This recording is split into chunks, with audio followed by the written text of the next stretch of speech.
नमस्कार, आप देख रहे हैं द सीतामढ़ी। हम राजोपट्टी में है, वार्ड नंबर 29 में है। यहाँ राजकीय उर्दू विद्यालय है। आपको बता दें, इस विद्यालय की जो स्थिति है बहुत ही नरकीय स्थिति है। विद्यालय के प्रांगण में पानी है, बाथरूम टट्टी तक किया गया। विद्यालय के प्रांगण में ये नल जल योजना के तहत टंकी भी लगाया गया। इससे क्या समस्या है? विद्यालय में आने के लिए रास्ता तक नहीं है। विद्यालय के प्रधानाचार्य सर हमारे साथ हैं, हम इनसे कुछ बात करना चाहेंगे। सर, नाम क्या सर आपका पूरा? मेरा नाम प्रणव कुमार हुआ। सर, धन्यवाद अपना समय हमको देने के लिए, ताकि विद्यालय और मैं आपने अपना समय दिया। ये जो जल जमाव की समस्या है विद्यालय प्रांगण में कब से है?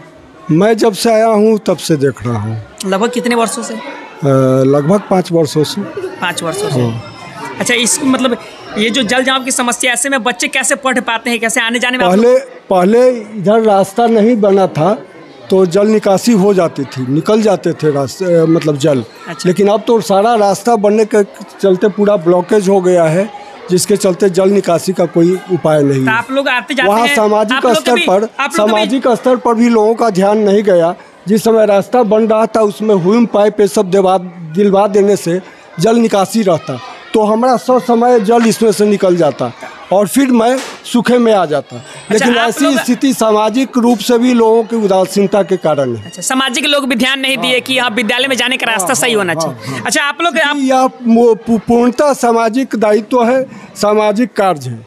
अच्छा, ठीक है। आप लोग आते जाते पैर वगैरह मतलब भीग जाता? सारे हम लोग पैर भिंगा के भी, कपड़ा भिंगा के भी विद्यालय में आते हैं। हमारे बच्चे भी आते हैं, कुछ बच्चे नहीं भी आ पाते हैं इसके कारण, मतलब जल जमाव की समस्या के कारण। हाँ, जब जल जमाव ज़्यादा रहता है। अच्छा, इसके लिए आपने कभी शिकायत वगैरह किया था? हाँ, शिकायत भी किया था। मैंने विभाग को भी दिया था। जब ज़्यादा जल जमाव था उस समय हम ओरिएंटल में गए थे, शिफ्ट हुए थे कुछ समय के लिए। फिर पुनः ओरिएंटल, चूँकि दूसरा स्कूल है, हमारा भी मिडिल स्कूल है, हम वहाँ नहीं सक्षम रह पाते थे सही, क्योंकि वहाँ और भी विद्यालय पहले से टैग थे, जगह की कमी थी, वहाँ समस्याएँ हो रही थी। आपस में बच्चे लोग आपस में लड़ भी जाते थे, बहुत तरह की दिक्कत आती थी। तो पुनः अपने वहाँ से यहाँ आ गए। खास करके ये मध्याह्न भोजन ये सब संचालित करने में बहुत कठिनाई हो रही थी, जिसके चलते पुनः हम लोग, जब पानी कमा तो हम लोग पुनः अपने विद्यालय में। अच्छा, विभाग को आपने आवेदन कब दिया था? विभाग को उस समय मैंने 2021 में आवेदन दिया था। मतलब करीब 1 साल हो गया आवेदन? हाँ, करीब 1 साल। मतलब 1 साल बाद भी स्थिति नहीं सुधरी? नहीं, यो ज्यों के त्यों है और हम लोग इसी में अपना समय गुजार। अच्छा, विद्यालय के प्रांगण में ये पानी का टंकी कैसे लग गया?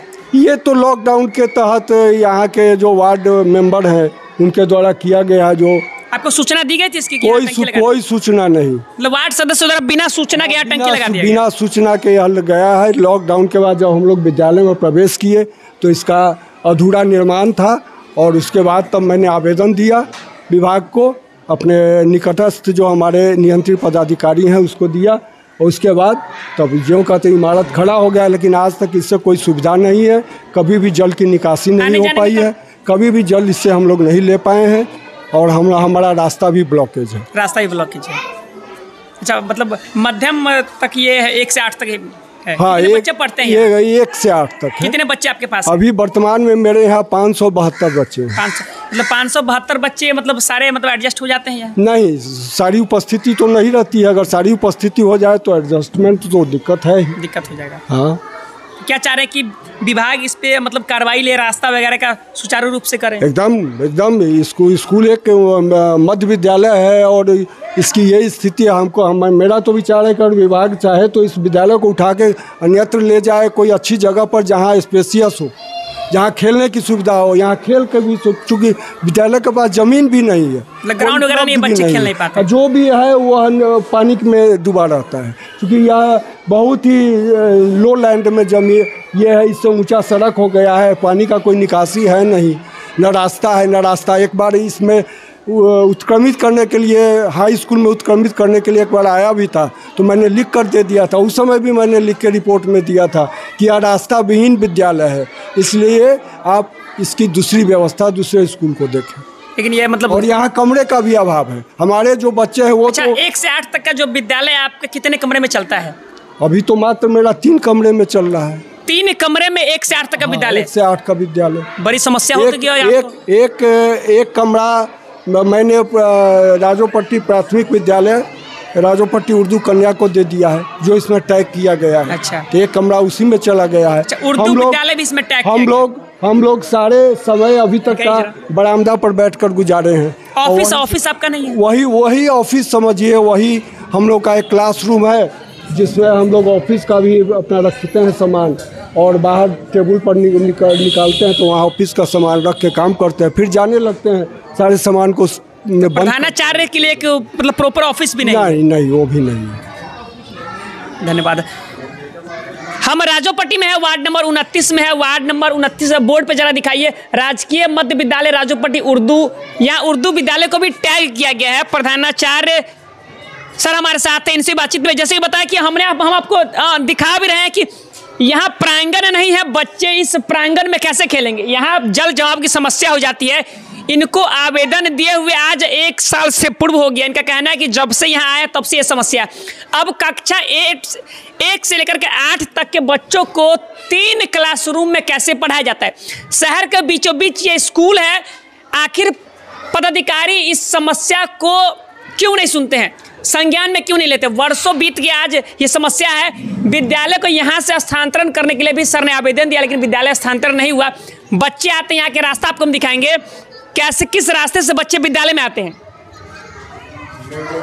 और आप अगर साइकिल या फिर मोटरसाइकिल से आना चाहे तो बिल्कुल नहीं आ सकते हैं।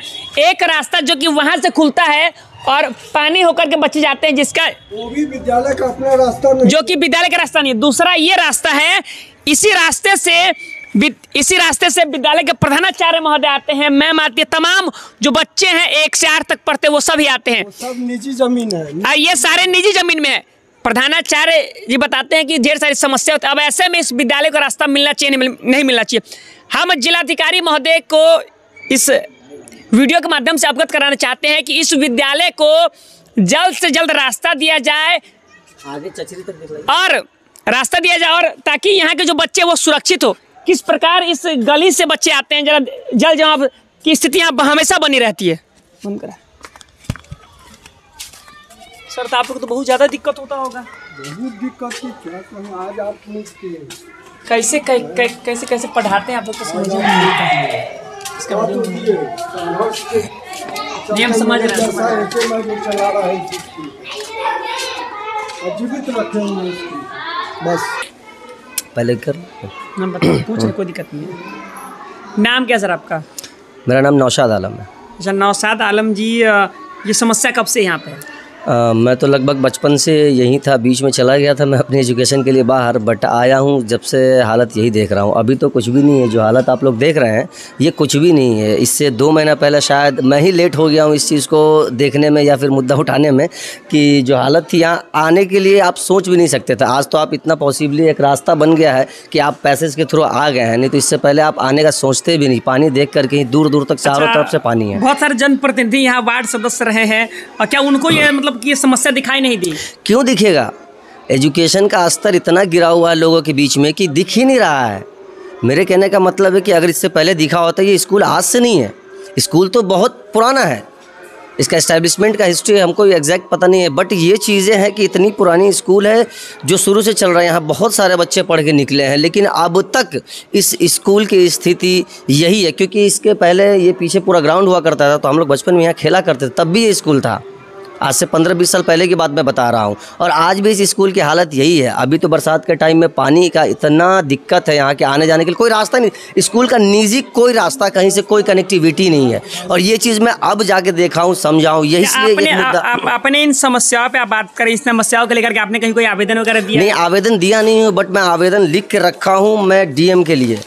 मैं डीएम को ये देख सकते हैं, मेरा लिखा हुआ ये एप्लीकेशन है, आप इस पर फोकस कर सकते हैं, चाहे तो मैं पढ़ के इसको बता सकता हूँ। ये नौशाद भाई हैं, नौशाद भाई ने विद्यालय की समस्या को देखते हुए इन्होंने सीतामढ़ी जिलाधिकारी को एक आवेदन लिखा। इस आवेदन के माध्यम से ये अवगत कराना चाहते हैं कि हमारे वार्ड में ये समस्या है, जहाँ से करीब 500 बच्चे इस विद्यालय में उनका नामांकन है। कई बच्चे यहाँ से आते हैं, उनको आने जाने में ढेर सारा कठिनाई होती है। अच्छा, और भी नेता लोग थे, मतलब उनको नज़र नहीं दिखा, मतलब आपको कब पता चला ये विद्यालय की? क्यों देखिए, इधर अभी एक्चुअली क्या है कि चुनाव का माहौल था और मैं अपने वार्ड 29 में मुआयना कर रहा हूँ। तो मुआयना करने के बाद, क्योंकि मैं खुद एक एजुकेटेड यूथ हूँ, मैं मास्टर्स कंप्लीट किया हूँ पब्लिक एडमिनिस्ट्रेशन जामिया मिल्लिया इस्लामिया से, तो मुझे ये समस्या दिखाई दिया। तो मैं देखा कि यार कि उस देश, उस समाज, उस सोसाइटी का, उस सिटी का फ्यूचर क्या होगा जहाँ एक शिक्षा का स्तर इतना बुरा हो। मतलब हम कहते हैं ना कि what could be a life और फ्यूचर ऑफ अ स्टूडेंट और country, that school condition of school is so pathetic. There is no way, there is no road, no connectivity, no infrastructure, no clean water. मतलब देख सकते हैं आपकी कुछ भी नहीं है. आप पीछे आप एक बार मुआयना करके आप अच्छे से देख लीजिएगा, ना तो बाथरूम है, ना सही से पीने के लिए पानी है. ग्राउंड प्ले ग्राउंड की आप स्थिति देख सकते हैं कि कितना पानी जल जमाव है, पता नहीं यहाँ खाने पीने का क्या साधन है. वैसे मैं हेडमास्टर सर से बात किया था कल, तो उन्होंने कहा कि लगभग ठीक उन्होंने डिमांड करा है, बट उस लेवल का उन्होंने भी नहीं करा जो चीज़ होना चाहिए. तो मेरा मेन फोकस ये है कि मैं डीएम को, मतलब डीएम सर को, अभी मैं यहाँ के और शिक्षा विभाग के जो भी लोग जो इनसे जुड़े हुए हैं, जो स्कूल जिनके अंडर में आता है, मैं उनसे यही रिक्वेस्ट करना चाहूँगा कि आप प्लीज़ इस मैटर को देखिए, क्योंकि this is a matter of concern. क्योंकि एजुकेशन बहुत इंपॉर्टेंट चीज़ है. हम लोग नेल्सन मंडेला साहब को जानते हैं, जो अफ्रीका के सो कॉल्ड बापू कहे जाते हैं. उन्होंने कहा है कि education is that powerful weapon by which we can change the world. मतलब ये समझ सकते हैं कि आप दुनिया में कोई ऐसा हथियार नहीं जिससे आप दुनिया बदलने की क्षमता रखते हैं. एकमात्र शिक्षा ही ऐसा साधन, एक हथियार है जिससे आप पूरी दुनिया बदलने का क्षमता रख सकते हैं. बस यही देखते हुए, क्योंकि वो शिक्षा जब तक नहीं होगा कहाँ से सुधार होगा. अभी देख लीजिए आप, जल नल योजना कह रहे हैं कि कौन कब लगा के चला गया पता नहीं चला. ये स्कूल में ऐसा, मतलब इतना बड़ा, ये छोटा सा चीज़ नहीं है, इतना बड़ा प्रोजेक्ट काम हो गया और किसी को पता तक नहीं चला है. ये कितना दुखद बात है. और मुझे थोड़ी सी नाराज़गी हमारे समाज के उन लोगों से भी है जो नेता हैं या फिर रहबर है, जिनको हम अपना लीडर मानते हैं, या फिर ये समाज की जिम्मेदारी उनके हाथ में थी. उन लोगों ने भी शायद इसको नज़रअंदाज कर दिया, क्योंकि उनके नज़र में शायद शिक्षा का कोई महत्व नहीं था शायद, इसीलिए. या फिर यहाँ जो कुछ भी हुआ आज तक, मुझे लगता है सिर्फ अपना जेब भरने के लिए ही सारा काम हुआ है. इसलिए मेरी दरख्वास्त है, it's a humble request to DM through your coverage that please sir look into this matter and please get the facility as soon as possible.